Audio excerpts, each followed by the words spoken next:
केवल 35 शिक्षक का। आप कल्पना कीजिए 1,90,000 आपके पास आवेदन गिरा हुआ है। आप क्या सोच रहे हैं इस कछुआ के चाल में आपको सब लोग रिटायर का मर जाएगा, इसके बाद भी आपका ट्रांसफर नहीं होगा। बहुत लोगों का तो कुछ समय होगा बचा हुआ। दूरी के आधार पर सबसे अधिक आवेदन आया हुआ है। इसके लिए इन्होंने कहा था कि हमारा 4 दिन के अंदर सॉफ्टवेयर बन जाएगा। ठीक है, अब सॉफ्टवेयर भी आ चुका है। अब तो उनके लिए आपको मैसेज आना चाहिए था। अभी तक इस पर कुछ भी पता नहीं चल पा रहा है। शिक्षक संशय में है, रोज़ परेशान है। आज भी एक किसी व्यक्ति द्वारा हाईकोर्ट में भी याचिका है, आज की सुनवाई भी हुई होगी, है ना। तो कहे का मतलब ये है कि अभी तक से आप स्पष्ट कोई नीति क्यों नहीं बना रहे हैं। सारे शिक्षक, कई शिक्षिकाओं का कॉल आ रहा है, लोग कह रही हैं मेरा घर पर उजड़ गया, हमें नौकरी छोड़ने का मन कर रहा है। कई शिक्षक कह रहे हैं कि छोड़ भी नहीं सकते। आत्महत्या तक लोग करने के लिए तैयार हैं। हम लोग बार बार समझा कर कई शिक्षकों का जान बचाए हुए हैं। तो इस चीज़ पर क्यों नहीं आप समझ रहे हैं। हम लोग समझ रहे हैं, आप उनकी भावनाओं को। टीआर 1 2 वाले भी उसमें टीआर 1 है, 2 भी है, लेकिन मेरा कहना है ये है कि सक्षमता वाले को तो जिला ऑलरेडी उन्होंने परीक्षा पास करके लिया था ना।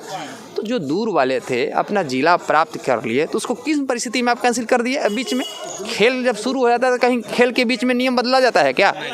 तो खेल प्रारंभ करने के बाद बीच में आपने नियमों में परिवर्तन करके उनसे जिला छीन लिए। यहाँ जिला का अपॉइंटमेंट लेटर भी मिला हुआ था, और इसके बाद फिर जिस जिला में पदस्थापित है उसी जिला का दूसरा अपॉइंटमेंट लेटर देकर उनको आप वहाँ पदस्थापित कर देते हैं। तो ठीक है, पदस्थापित भी कर दिए, इसके बाद आप आवेदन लेके लिए, तो अब आवेदन लिए तो उनको आप उस जिला में भेजिए तो सही।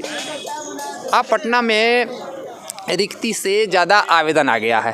अब इन लोग का विभाग को अब समझ में नहीं आ रहा कि कैसे करें। तो आपने खुद यहाँ गलती किया है ना। सक्षमता का रिजल्ट तो उसी आधार पर आया था कि जिस जिला में जितनी रिक्ति थी उतने ही लोगों को वहाँ एडजस्ट किया गया था, अतिरिक्त लोगों को दूसरे जिला में भेज दिया गया था। तो उस नीति का इनको पालन करना चाहिए था, लेकिन उस नियम को इन लोगों ने तितांजलि दे दिया और अपना नीति हटा दिया गया। कहने का उस नीति को ही इन्होंने परिवर्तित कर दिया, और परिवर्तित करके आन शिक्षकों के लिए क्या है प्रधान। देखिए, जब विशेष शिक्षक में आप एक तरफ कह रहे हैं कि जो जहाँ है वहीं पर उसी विद्यालय में उनको पदस्थापित कर दिए, तो फिर विशेष शिक्षकों से फिर वही नीति आप अपना रहे हैं कि उनसे 3 जिला का विकल्प लिया जा रहा है। कई शिक्षक कहने का हम योगदान नहीं करेंगे।